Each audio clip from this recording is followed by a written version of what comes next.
हो चुकी हो, तुम्हारा दिमाग खराब हो चुका, नहीं हो सकता। माउंटेनिंग करने के लिए सबसे ज्यादा जरूरी होता पैर। हर किसी ने यही बात बोला, क्योंकि उनको सिर्फ मेरा पैर दिख रहा था, लेकिन मेरे अंदर में क्या आग जल रही थी वो तो पता ही नहीं था।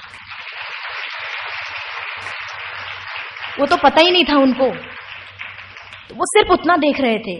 तो मैंने, देखिए, जब भी कभी लाइफ में कुछ अच्छा काम करने जाते, कुछ ऐसे आपके साथ, कुछ ऐसे होते हैं जो आपके साथ चलते, कुछ ऐसे होते हैं जो खींच के अपने बराबर लाके खड़ा करने की कोशिश करते हैं। ये आपको डिसाइड करना होता है। देखिए, दो प्रकार, जैसे निगेटिव और पॉजिटिव। निगेटिव वो जो बोल रहा है आपके ऊपर, आलोचनाएं भी बहुत तरीके की, जैसे मेरी आलोचनाएं भी बहुत तरीके की आपकी होंगी। अब आप उन आलोचनाओं को निगेटिव में लेते हो या पॉजिटिव में लेते हो या चैलेंज के रूप में लेते हो। मैंने अपनी हर निगेटिव, जिन लोगों ने निगेटिव बातें मुझे बोली, मैंने हमेशा चैलेंज के रूप में लिया है। मैंने जब मुझे लोग बोलते थे कि रिद्धिमा तुम मान लो इस बात को कि तुम्हारा पैर नहीं है, कुछ लोगों ने यहां तक बोल दिया कि लंगड़ी हो गई, दिमाग भी पूरी तरीके से खराब हो चुका है। मैंने हर बार उनको एक चैलेंज के रूप में लिया, अपने मन में, उनसे कभी नहीं बोलने गए, लेकिन अपने मन में डिसाइड कर लिया, ठीक है, एक दिन ऐसा आएगा हम मजबूर कर देंगे आपको कि आप आके मुझसे बोलेंगे कि हाँ रिद्धिमा तुम्हें वो बात थी कि तूने कर दिखाया। तो ये सिर्फ आपके ऊपर होता है कि वो अगर निगेटिव बोल, वो तो बोल ही रहा है निगेटिव, आपको किस रूप में लेना है, आप उसको कन्वर्ट करके चैलेंज में ले लो। मैंने चैलेंज में लिया हर किसी की, क्योंकि सबसे बड़े साथी तो मेरे वही थे।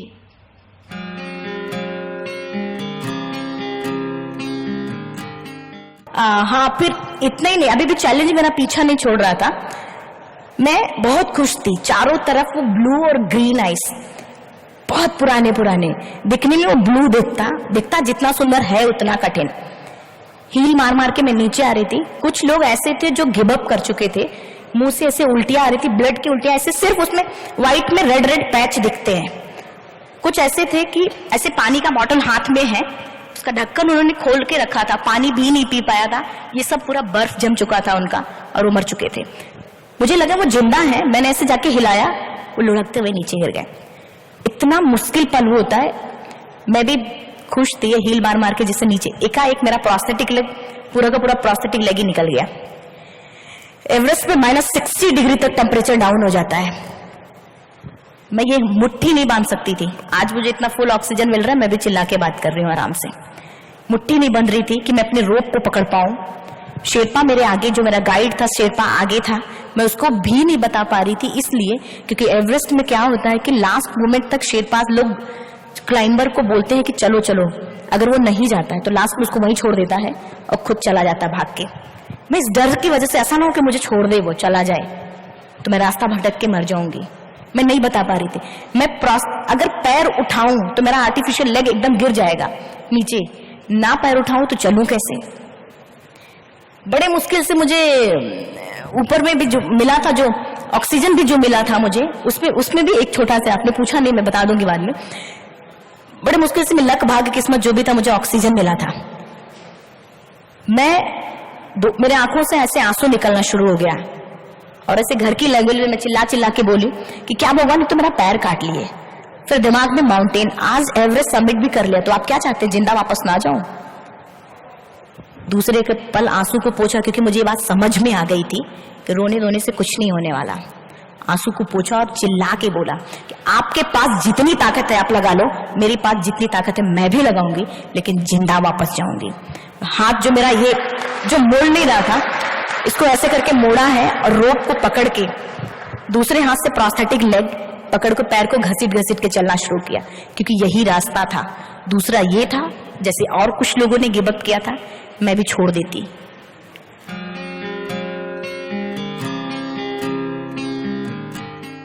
Now on hindsight, जब आप सोचते हैं कि एवरेस्ट के लिए क्या जरूरी था, was it physical endurance, training, fitness, or was it mental strength? सब कुछ दिमाग पे है, सारा कुछ मेंटल है।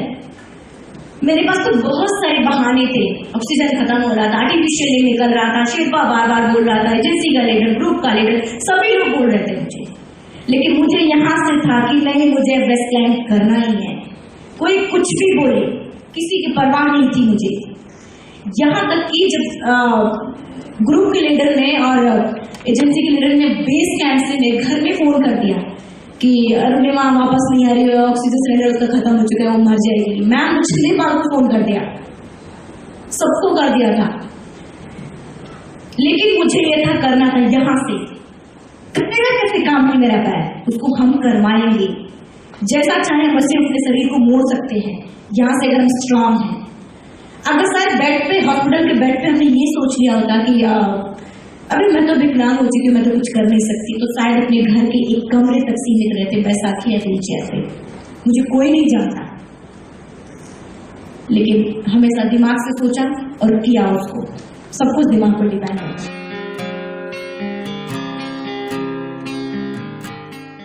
मैं तब की बात थोड़ी सी बताऊं कि जब मैं एवरेस्ट टॉप से नीचे उतर रही थी, जिस बात का शेरपा और मुझे डर था, क्योंकि शेरपा मुझे बार बार बोल रहा कि तुम्हारा ऑक्सीजन कभी खत्म हो जाएगा। 10-15 कदम 20 कदम ही हम नीचे आ रहे थे, मेरा ऑक्सीजन पूरी तरीके से खत्म हो चुका था। मैं ऐसे बर्फ में गिर गए, मैं नीचे से गिर गया, बर्फ में ऐसे मुंह दबा दबा के मैं सांस लेने की कोशिश कर रही थी कि कहीं से ऑक्सीजन मिल जाए, लेकिन कहीं से कुछ नहीं हो रहा था। मैं बार बार शेरपा को पकड़ पकड़ के, कि इतना बेचैनी मैं एक्सप्लेन ही नहीं कर सकती उस चीज को। उसी 10:55 पे मैंने एवरेस्ट सबमिट किया था। 11 बजे के बाद अगर कोई अटेम्प्ट करने की कोशिश करता है उसको सुसाइड अटेम्प्ट बोलते हैं। और वेदर अपने आप पीक दिखना बंद हो जाता है, और वेदर अपने आप खराब, विंड इतनी तेज होती है कि अगर हम अपने आप को एंकर करके नहीं रखते हैं तो विंड ही हमें उठा के फेंक देगा। और उसी समय एक ब्रिटिश क्लाइंबर नीचे से ऊपर की तरफ आ रहे थे, उनके पास 2 ऑक्सीजन था। जनरली सबके पास 2 था, मेरे पास भी था 2। मैंने जाते वक्त ही ऊपर लगा दिया था। उन्हें एक को वहीं फेंका, दूसरे को लगाया और नीचे जाना शुरू किया, क्योंकि वेदर खराब था। मेरे शेरपा जो था बहुत हेल्पफुल, जो हमारी 2 की टीम थी, जबरदस्त टीम थी हमारी दोनों। उसने जब देखा कि ऑक्सीजन, उसे फटाफट नीचे उतरा और ऑक्सीजन लेके आया और मुझे लगाया और खड़ा किया। मुझे बोल रहा कि अरुणिमा तू बहुत लकी है कि तुझे इस हाइट पे ऑक्सीजन मिला। मैं किसी की भावनाओं को नहीं ठेस, वो लगातार ऐसे बोले जा रहा था, मैं चुप थी क्योंकि वो गुस्से में था और मेरे पास इतनी एनर्जी भी नहीं थी कि मैं बोल पाऊं कुछ। मैं किसी की भावनाओं को नहीं ठेस पहुंचाना चाहती, लेकिन न मैं लक, न भाग्य, न किस्मत, मैं इन तीनों पे यकीन नहीं करती, क्योंकि मेरा मानना है लक भी उसी का साथ देता है जिसके अंदर जीतने का जज्बा होता है। अगर आपके अंदर जीतने का जज्बा है, आपके अंदर जीतने का जज्बा है अगर आप, तो परिस्थितियों को इतना मजबूर आप कर देते हैं कि परिस्थितियां आपके हक में आने पे मजबूर हो जाती हैं। और मेरा पैर कटा, कोई ये अच्छी बात नहीं थी, लेकिन कहते नहीं कि उस पैर कटे को अपॉर्चुनिटी बना दी। मुझ जैसी बहुत सारी लड़कियों का पैर कटता है, ऐसा नहीं है कि नहीं कटता है, कटता है, लेकिन एक सच्चा साहसी, सच्चा दिलेर इंसान वही है कि जो अपनी प्रॉब्लम को अपॉर्चुनिटी बना दे, अपनी प्रॉब्लम्स में ही अपना आगे बढ़ने का रास्ता ढूंढ ले। मैंने सिर्फ वही किया, कुछ एक्स्ट्रा ऑर्डिनरी, कुछ एक्स्ट्रा विल पावर नहीं। ऊपर वाला सबके अंदर कुछ न कुछ देता है, फर्क सिर्फ इतना होता है पहचानता कौन है। जिस दिन अपने अंदर की क्वालिटी हम पहचान गए कि हाँ हम में ये चीज है और एक कदम आगे बढ़ाया, आप लोग आपको एक्स्ट्रा ऑर्डिनरी कहना शुरू कर देंगे।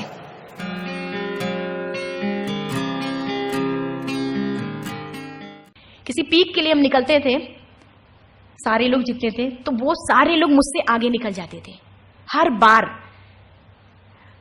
मुझे मन में ये चीज आता था कि क्या है, मैं एवरेस्ट का प्लान करके रखी हूं और मैं इनसे पीछे चल रही हूं, क्या होगा। पता है सबसे बड़ा मोटिवेटर कौन होता है? आपने बहुत अच्छे मोटिवेट सबको सुना, स्पीकर्स को सुना होगा। और चाहे मैं आके यहाँ चाहे कुछ भी आपको बताऊं, अपनी लाइफ स्टोरी जो है वो मैं, जो एक पल मैंने लाइफ स्टोरी जो है वो आपको बताऊं, लेकिन सही मायने में सबसे बड़ा मोटिवेटर कौन? आप खुद। जिस दिन किसी भी लक्ष्य के प्रति आपकी अंतरात्मा जाग गई, आपको कोई भी नहीं रोक सकता। उस लक्ष्य को पाने, उस गोल को पाने के लिए आपको कोई भी नहीं रोक सकता। ये कहीं से मैं जो मैंने अपनी जिंदगी में देखा है वो सिर्फ हम आपको बता रहे हैं। हर बार जब वो लोग आगे निकल जाते थे तो मेरे दिमाग में यही बात चलता था कि क्या है, मैं एवरेस्ट का प्लान कर रही हूँ, ये छोटे से पीक को अच्छे से मेरे से पहले सबमिट कर रहे हैं, लेकिन मैं क्या करूंगी। लेकिन बार मैं खुद से प्रॉमिस करती, खुद को मोटिवेट करती थी, क्योंकि ऐसे जब सिचुएशन कभी कभी ऐसे होते कि आप अकेले होते, कोई और नहीं होता है आपके साथ। मैं खुद से बोलती थी कि कोई बात नहीं अरुणिमा, तू ऐसे हालात में आज नहीं है कि तू आज इनसे अच्छा चल पाए या फिर इनके बराबर चल पाए, लेकिन एक दिन ऐसा आएगा कि तू इनसे पहले पहुंचेगी। और आपको यकीन नहीं होगा, आने वाले 8 महीने बाद पूरा का पूरा वेट उठा के, मैंने बहुत पहले पढ़ा था कि पत्थर पे रस्सी रगड़ने से पत्थर पे निशान पड़ जाता है। तब मुझे सच बताऊं कि मुझे वो बचपन में तो मुझे ठीक से समझ में नहीं आता था, लेकिन जब वो चीजें अपने आप खुद पे बीतने लगी, मुझे समझ में आने लगा, हाँ वाकई में होता है। पहले 5 किलो वेट, फिर 10 किलो, फिर 15, ऐसे वेट बढ़ाते रहे।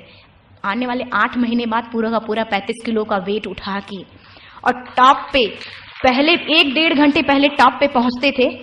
और वो जब मैं ऐसे करके देखती थी कि ये लोग आ रहे, खुशी होती थी, मन को एक तसल्ली पहुंचती थी कि आज मैं टॉप पे पहले हूं। लेकिन उससे भी ज्यादा खुशी तब होती जब वो सारे आके मुझसे ये पता, मैडम खाते क्या हो? हद हो गई है, खाते क्या हो भाई आप? पैर भी नहीं है। हम लोग देख के अभी बेस कैंप में आप पैर पहन रहे थे, देखा पैर भी नहीं है, फिर भी आप इतना अच्छा चलते। मैं उनसे सिर्फ इतना बोलती, अपना जो गोल है उस गोल को रोज याद करते हैं और उसका रोज एक डोज लेते हैं। यही मैं हमेशा उनसे यही बात बोलती थी।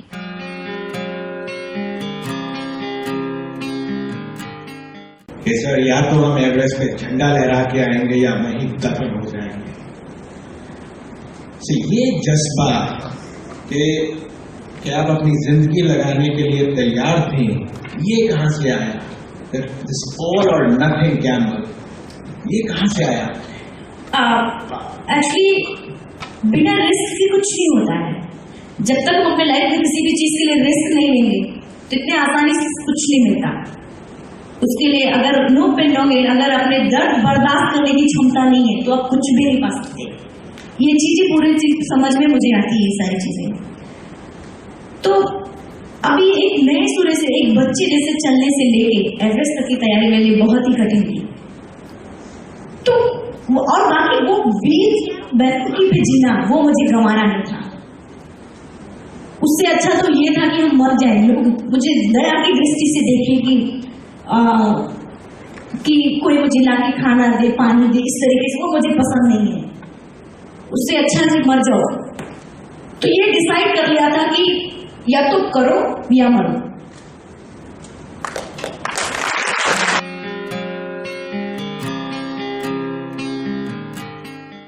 सबसे पहले आप सभी, आई थिंक मुझे सब यूथ ही दिख रहे हैं, दोनों चीजें यूथ ही है सब।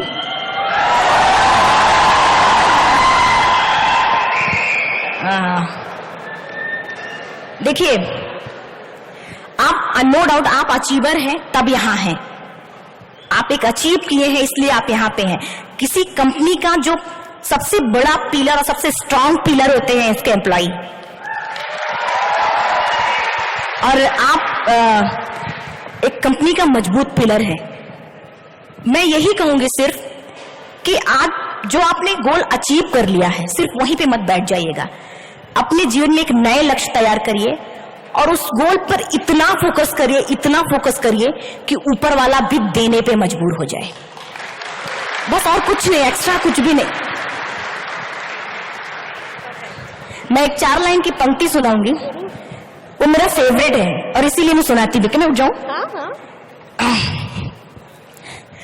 अभी तो इस बाज की असली उड़ान बाकी है, अभी तो इस बाज की असली उड़ान बाकी है, अभी तो इस परिंदे का इम्तिहान बाकी है, अभी अभी मैंने लांगा है समुद्रों को, अभी तो पूरा आसमान बाकी है।